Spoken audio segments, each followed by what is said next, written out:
Hi, everyone. Welcome back to Active Mobility Online with me, Coach Garrett. We're going to talk about introducing the push-up. So the push-up is kind of a combination of things. We have some movement at the shoulder, and we have some kind of braced core position of the plank. I'll talk more about bracing and plank specifically in a future video, but I just want to talk a little bit about what happens at the shoulder in the plank.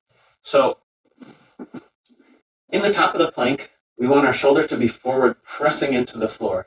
We're finding stability of the shoulders by activating the muscles in the front of the body in the plank versus, say, the top of a bench press where we actually want our shoulders pulled back. So this is different. Shoulders are actually forward, and then we want to screw the hands into the floor. You've maybe heard that before, bend the bar, screw your hands into the floor. What that's doing is, as our hand is out here, it's connected to the floor. So we're trying to do this. We're activating the muscles that would do this, but because our hand is stuck to the floor, activating those is just pulling that shoulder down and taking a lot of the slack out of the wrist, elbow, and shoulder, setting that up a little bit stronger. So we're activating the lats, these muscles along the side here. That's pulling our shoulder down.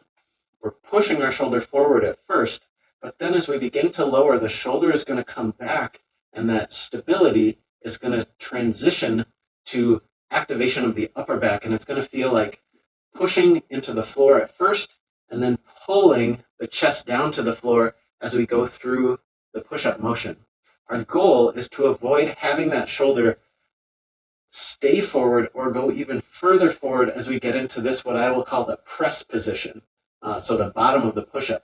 If that shoulder comes forward, all these muscles that are working to hold you up and push you back up are really disadvantaged by that shoulder kind of cutting through them.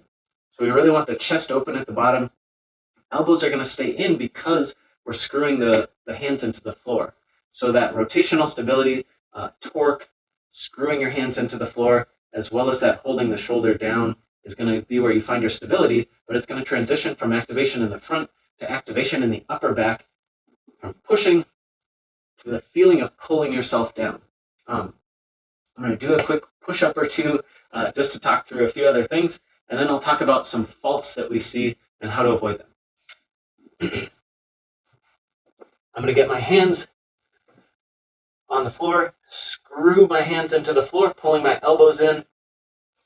From there, I'm going to step out long, squeeze my heels together. That's going to turn my glutes on, turn my butt on, and I'm going to draw my navel up, trying to tuck my tailbone under and draw my ribs to my pelvis.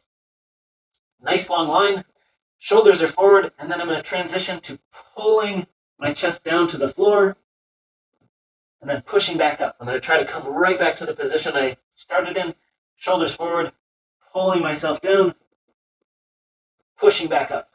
Now, as Coach E talked about in the one-arm push-up video, I do move forward. So shoulder forward is something that she talked about. But we don't want that shoulder to come forward. What's happening is I'm pulling back so that I end up in this position. So different than the shoulder diving forward. So some things that happen in push-ups a lot of the time is that people will do a lot of movement with their head. And a lot of times this comes down to not scaling properly. So doing an elevated push-up, doing a negative without holding yourself to coming back up, because sometimes in pushing back up, if we aren't strong enough, we end up compromised when we get back to the top, and then our next rep is not very good. So head push-up happens. We can think about keeping our chin tucked to our chest so that we're not tempted to move the head towards the floor instead of the rest of the body. Things can go wrong in the core, so allowing the belly to come down so that we're touching with the belly first as opposed to holding that hollow body position. And that can get worse if you're doing a few reps in a row. Elbow flaring, so I talked about that. Having your hand screwed in will keep that elbow in. At the bottom of your push-up, we want the forearm to be vertical. And that kind of gets into a question of, are we supposed to be narrow or are we supposed to be wide? Well, it doesn't really matter as long as our shoulder is coming back and our elbow is staying right over our wrist. So at the bottom of a narrow push-up, we're going to have to be down here to have our forearm be vertical. If we're in a wider push-up, then our chest is going to be a little bit more open, and our elbow is coming wider, but it's still lined up with the wrist. So that vertical forearm at the bottom will just look different between a narrow push-up and a wide push-up. I'll do two and see if you can see the difference on the video. So narrow, I have to come forward quite a bit more to maintain that vertical forearm. Wide,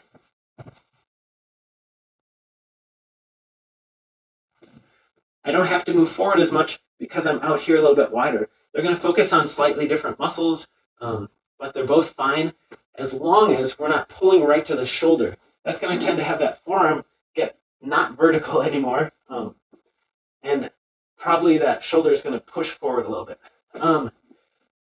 Other things to think about,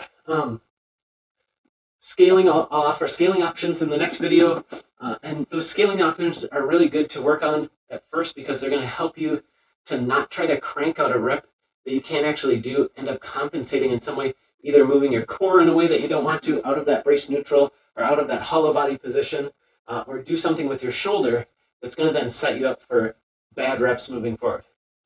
Look forward to that next video.